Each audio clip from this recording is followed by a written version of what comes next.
Bueno, buenas, buenas noches.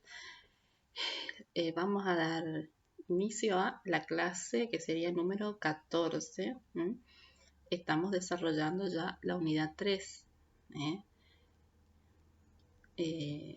Nosotros ya estamos en la última de las unidades, por lo tanto, estamos abordando uno de los conceptos fundamentales, principales en psicología, como es la personalidad. Ya habíamos visto el concepto de personalidad, el concepto que tomamos de Allport, vimos los componentes de la personalidad, el temperamento, el carácter, la inteligencia, el estatus y los roles sociales, y nos queda lo último de este tema de personalidad, y después seguimos con otros temas en la unidad 3, las distintas teorías de la personalidad. Desde ya les aclaro que son muchísimas las teorías de la personalidad, capaz más que las escuelas psicológicas que vimos, pero al igual que como hicimos con las escuelas, nosotros vamos a desarrollar solamente algunas de las teorías estas, no todas, ¿no? Bueno, vamos a seguir abordando este tema desde la ficha de cátedra de UCES que le subí hace 2 clases, que es una compilación sobre el tema personalidad. Este tema, como les dije hace 2 clases, no lo vamos a estudiar del dossier, sino que lo vamos a estudiar desde esta ficha porque considero que está mejor explicado, por ahí más centralizado lo que ustedes tienen que saber sobre este tema. Y esta ficha plantea 3 grandes grupos de teorías de la personalidad, que ya les digo que obviamente faltan mucho más, pero nosotros vamos a estudiar y se les va a pedir que estudien estas 3. La primera es la teoría psicodinámica o psicoanalítica, la teoría de los rasgos, la segunda, y las teorías de los estilos de personalidad, teorías, digamos, de tipología, mejor dicho. Bueno, entonces tenemos la teoría psicodinámica, las teorías de los rasgos y las teorías sobre las tipologías, La teoría psicodinámica o psicoanalítica, todo el desarrollo que hace la autora, ustedes ya lo vieron en la unidad 2. Simplemente señalar, digamos, que para las teorías psicodinámicas y para el psicoanálisis, la personalidad es el resultado de motivaciones inconscientes, o sea, lo que ya dijimos en la unidad 2. Para el psicoanálisis, todas nuestras conductas, nuestros procesos de pensamiento tienen su origen y están gobernadas por los procesos inconscientes que, como bien ustedes saben, la conciencia no tiene injerencia sobre ellos. O sea, cómo nos conducimos, cómo nos comportamos, cómo nos relacionamos con la gente, está muy enraizado con el inconsciente, dicen las teorías psicoanalíticas. Y toma, de todos los psicoanalistas, toma Freud, que también es el autor que nosotros vimos, el padre del psicoanálisis, digamos, el creador de todo esto. Y Freud, ¿qué es lo que dice, digamos, respecto de... Bueno, primero hay que aclarar una cosa, que Freud en toda su obra, que es muy vasta, no habla del concepto como tal de personalidad, pero sí, digamos, da elementos que permiten suponer, digamos, y permiten pensar lo que nosotros conocemos como personalidad, así como los definimos hace 2 clases con el autor Allport. Entonces, Freud más bien habla, si algo se acerca al concepto de personalidad, es un concepto de disposición que lo dice en alguna de las lecciones de introducción al psicoanálisis, donde él habla de una disposición que se nutre, que tiene, digamos, su origen en la sumatoria, si se puede decir así, de los elementos constitutivos, donde ahí está todo lo que nosotros traemos, todo lo genético, más la vida intrauterina, y los sucesos infantiles, o sea, todo lo que nosotros vivimos en la infancia, más lo que ya traemos, dan como sumatoria una determinada disposición en el sujeto. Por lo tanto, eso refuerza más lo que decíamos la otra clase, que cada personalidad es única, singular, que no se puede prestar una personalidad por el simple hecho de que cada sujeto tiene su propia historia, y no se puede, inclusive entre gemelos, digamos, gemelos que comparten la misma bolsa uterina y son idénticos, digamos, físicamente, uno ve que uno tiene un determinado tipo de personalidad y otro tiene otra, o sea que la genética no determina todo, toda la personalidad, ¿sí? O sea, se nutre de un montón de otras cuestiones. Ahora, ¿qué es lo que cambia de una persona a la otra? Y Freud va a decir que todos tenemos una disposición, todos tenemos sucesos infantiles y todo esto que estuvimos hablando, pero, digamos, lo que cambia es el factor económico en el sentido del quantum, de la cantidad de libido, digamos, que uno pone determinadas cosas. Y así, por ejemplo, se pueden explicar muchas cosas, qué sé yo. Muchas personas pueden haber pasado por el mismo accidente de tránsito, por ejemplo, pero a unos le va a afectar más y a otros le va a afectar menos. Y ahí ya va a tener que ver con con el quantum, digamos, con la cantidad de energía del libido que circule. Hay personas que pueden quedar muy afectadas porque, no sé yo, el accidente este se enlazó con otra cosa, se enlazó psicológicamente con otra cosa, y hay otros que parece como que no les afectará porque tienen como más recursos defensivos.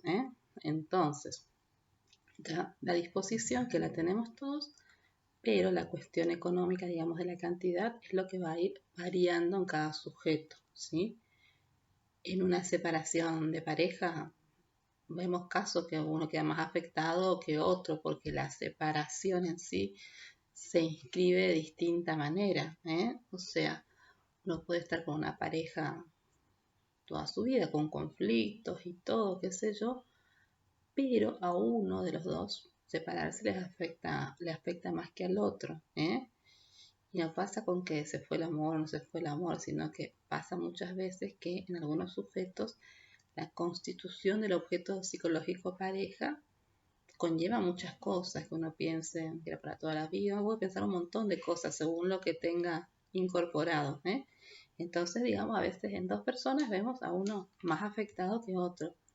La muerte, qué sé yo, del padre, de la madre, a veces vemos que a los hijos les afecta de distinta manera.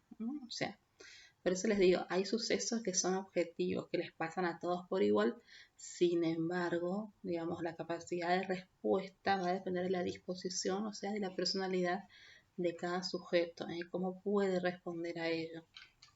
Lo otro que dice de las teorías psicodinámicas la autora es que, bueno, diferencia la que nosotros vimos, primera y segunda tópica, esta interacción que hay entre el yo, el ello, el super yo, ¿sí? Que se van constituyendo también en la temprana infancia.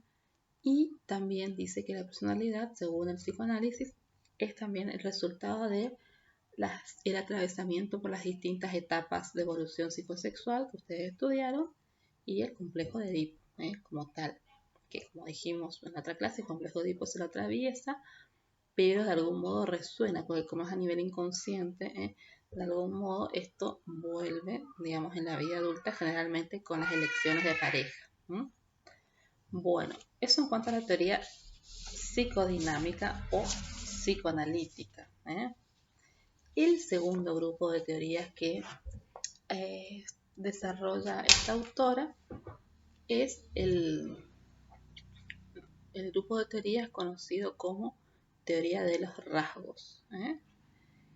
¿Qué son los rasgos? Los rasgos son características distintivas de cada persona que se repiten de modo más o menos recurrente. Primero hay que aclarar que este tipo de teorías son teorías más bien descriptivas y no explicativas, o sea, describen los rasgos de una persona, pero no explican por qué una persona es como es, como si, por ejemplo, lo hacía el psicoanálisis, Entonces, solamente lo que termina siendo es una anunciación, digamos, de ciertos rasgos. Una persona tiene tales rasgos y no tiene otros.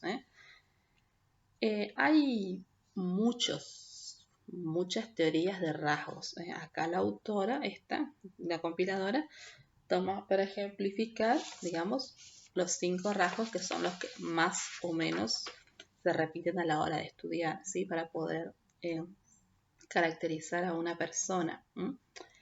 ¿Cuáles son esos 5 rasgos? El primero es la extraversión. Cuando nosotros hablamos de rasgo de extraversión, estamos hablando si una persona es extrovertido o introvertido. O sea, si es más sociable, si es más dado hacia afuera, como sea la extroversión, o la introversión, que es más retraído, más huraño, o sea, se repliega más en sí mismo, digamos que describimos si una persona está en un lado o en otro, ¿sí? Acuérdense que los rasgos son las características que se repiten más frecuentemente. Nosotros ya la otra vez, cuando hablamos de personalidad, dijimos que una persona puede pasar a tener días malos, digamos, pero no, eso no significa que ese momento tenga esas características, de modo recurrente. Una persona puede ser muy alegre, le pasó algo y está más, digamos, en un proceso de duelo, está más retraído y más ensimismado. De hecho, la gente le dice, te pasa algo porque hay algo, digamos, en su comportamiento que no es el comportamiento habitual, pero muchas veces una vez que pasa ese periodo de duelo, de reflexión, la persona vuelve a ser, digamos, como era antes. Algunos se extienden más, en otros se extienden menos. Entonces, los rasgos son características distintivas que tienen que repetirse, digamos, con cierta frecuencia. La afabilidad, digamos, que también es otro de los rasgos, bueno, tiene que ver con esta condescendencia, con ser indulgente con los demás, con una capacidad de empatía, podemos decir nosotros. Y bueno, dentro del rasgo de afabilidad está todo lo contrario, ¿no? Que justamente es ser más egoísta, más altanero, más soberbio. Es otro de los rasgos que uno tiene que investigar. Después, otro de los rasgos tiene que ver con la escrupulosidad y la confiabilidad. O sea, individuos que son organizados, muchos hay, algunos son mucho más organizados y otros que no tanto, otros que no son tan organizados. Eso tiene que ver con lo de la escrupulosidad, con la capacidad de organizar y con la puesta, digamos, en acto de organizar. La estabilidad emocional, que es otro de los rasgos, puede ser estable o inestable, o sea, que mantenga siempre, digamos, el mismo nivel de emoción o que de repente, digamos, sea característica que no sabe con qué va a salir, digamos, con que, sé yo, un día está bien, otro día está mal, digamos, hay personas que como característica tienen la inestabilidad. Ojo que esto estamos hablando ya en la vida adulta, ¿no? Eso hay que tener muy en cuenta, no podemos hablar de inestabilidad emocional todavía en niños y adolescentes en los cuales la personalidad se está constituyendo y que la inestabilidad es lo más esperable, digamos, porque el niño, por ejemplo, está aprendiendo a manejar sus emociones. Entonces, por ahí está bien, le agarra una bronca o algo y no tiene forma de expresar más que a través del llanto, las rabietas y todo. Y lo mismo el adolescente, que en ese remolino de cosas que le pasan, digamos, hasta es habitual que un día estén bien, un día estén mal. Y de hecho, los que conocen adolescentes van a saber que el adolescente de niño tenía una característica, pero muchas veces uno se da cuenta de que ese sujeto está entrando a la adolescencia porque cambió de un día para el otro. Y ese niño que era locuaz, digamos, de repente siendo adolescente se vuelve más meditativo, más reflexivo. O sea, hubo un cambio brusco que tiene que ver con el proceso que estamos hablando. Pero esto tiene su razón de ser, porque como les dije, tanto en la niñez como en la adolescencia, la subjetividad, la personalidad todavía está en proceso de constitución. Hasta que se establezca una personalidad más madura puede pasar mucho tiempo. Bueno, y el último, que tiene que ver con, el último de los rasgos, tiene que ver con la cultura y la apertura, que tiene que ver justamente con personas, bueno, que pueden ser introspectivas, profundas, intuitivas, o personas por ahí más superficiales, ¿sí? Hay personas que son mucho más reflexivas y personas que solamente superficial decimos que o sea, por la superficie no más analizar las cosas, de modo global podríamos decir, ¿sí? Entonces, la teoría de los rasgos tiene que ver con establecer, digamos, determinados rasgos que son características que se repiten con mayor frecuencia o de modo frecuente, podríamos decir así, y son teorías descriptivas, no explicativas, como es el psicoanálisis. Y por último, el tercer grupo de teorías son las teorías sobre las tipologías, que las tipologías ya implican un paso más que los rasgos. Establecer un tipo implica que uno establece un estilo de personalidad. Ya no son un conjunto de rasgos, sino que la personalidad en su conjunto tiene un cierto estilo. Hay tipologías morfológicas, hay tipologías biológicas, tipologías psicológicas, tipologías mixtas. Hay de todo tipo qué sé yo, las morfológicas. Durante mucho tiempo, Kretschmer, por ejemplo, que era un autor, hablaba de distintos tipos de personalidad según las características físicas. Entonces él describía una tipología pícnica, por ejemplo, que eran personas que físicamente eran más gorditas, más rellenitas y que eran sociables, eran afables, tenían una serie de más extrovertidas, y a diferencia, por ejemplo, del leptosómico, lo llamaba así, que eran personas muy delgadas, altas muchas veces, donde eran más retraídos, más introvertidos, no se relacionaban con tanta facilidad con los pícnicos. Esa es una tipología morfológica que durante mucho tiempo, digamos, se estudió, ¿no? Obviamente, después de todo lo que dijimos en esta materia, ustedes sabrán que no se puede adscribir a la biología, digamos, determinante de la psicología, sino que al contrario, interactúan. Que la imagen corporal tiene que ver, y sí, obviamente, la imagen que cada sujeto tiene de sí tiene que ver, pero no determina, no es una cuestión universal. Esa sería la palabra.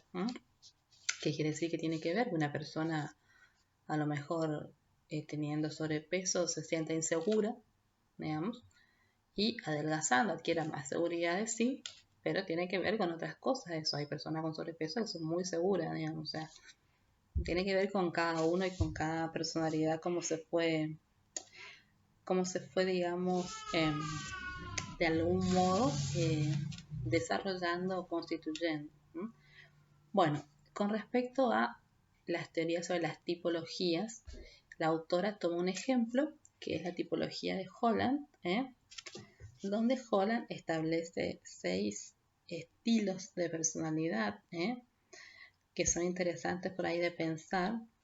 Un estilo realista, digamos, de personalidad, que es una persona que justamente tiene una capacidad, digamos, por ahí para poder trabajar, digamos, con las cosas tangibles, con los objetos, no tanto con fantasías, con esto, sino que es una persona más apegada, digamos, a la realidad, ¿sí? Hay ejemplos acá, por ejemplo, digamos, personas que quieren trabajar al aire libre, qué sé yo, granjeros, topógrafos, hay distintos ejemplos porque este es un material orientado a lo laboral, ¿saben? O sea, a la psicología laboral, Bueno, esa es la tipología realista. Después de la tipología, hay un segundo tipo que es un tipo analítico investigador, que es un tipo con más capacidad de observación para aprender, para investigar, para analizar. O sea, personas que tienen este tipo de capacidad, que les gusta por ahí lo que es la investigación, lo que son las indagaciones, que les gusta, digamos, no quedarse con la realidad, como decíamos el tipo anterior, sino prefiere investigar más allá el porqué de todo eso. Hay otra tipología que es otro tipo, que es el tipo expresivo, que está más ligado al artístico, gente que tiene capacidades artísticas, innovadoras, intuitivas, creativas, mucho más que en las personas, ¿sí? Hay otro tipo que es el tipo idealista, que el tipo idealista o social tiene que ver con gente que tiene capacidad de trabajar con otra gente, de socializar, aclarar, informar, ayudar, qué sé yo. Digamos, es algo muy importante. Otro tipo del emprendedor, que es una persona que tiene gran capacidad, digamos, para trabajar con otra gente, para influenciar, para persuadir, para conducir, para realizar, tiene ese tipo de capacidad. Y el último de los tipos es el tipo convencional, que tiene por ahí, son gente que tiene una gran capacidad para trabajar en la administración, en la organización, digamos, de gente que esperan, detallan instrucciones y procesos, trabajan en distintos ambientes. Estos son los 6 tipos que propone Holland. Como les digo, hay muchas tipologías, solo tomamos esta porque es la que desarrolla la autora. Como ustedes se darán cuenta, en esto que estamos hablando, esto de las tipologías nos sirve mucho, por ejemplo, cuando hablamos de orientación vocacional, o sea, cuando nosotros vamos a trabajar con una persona que viene a preguntar o que viene, digamos, a hacer todo un proceso para ver qué es lo que va a estudiar, que, bueno, se ven estas tipologías porque hay que ver cuáles son las capacidades que tiene, cuáles son las aptitudes y si lo que quiere estudiar, digamos, tiene aptitudes para eso o tiene aptitudes para otra cosa. O sea, la tipología es muy importante para ese tipo de procesos. Bueno, esos son los 3 grandes grupos de teorías. Como les dije, hay muchas más, hay teorías más ligadas al cognitivo-conductual, por ejemplo, que no están desarrolladas acá, pero nosotros vemos estos 3, las teorías psicodinámicas, la teoría de los rasgos y las teorías sobre tipologías. Son los 3 grandes grupos que constituyen la personalidad, el estudio de la personalidad. Bueno, ya después del parcial vamos a seguir con el desarrollo de la unidad 3, ya no tanto personalidad, sino los otros temas que siguen. Recuerden que, digamos, ya la unidad 3 sí entra en el final, hasta el segundo parcial la sola unidad 2 y la unidad 3 ya dejamos la unidad 1, 2 y 3 que entran para el examen final de diciembre, así que es muy importante, digamos, que ustedes puedan ir viendo, organizándose, porque ya se nos acerca la fecha, estamos prácticamente entrando en noviembre. Bueno, estamos, nos vemos la próxima ya después del segundo parcial.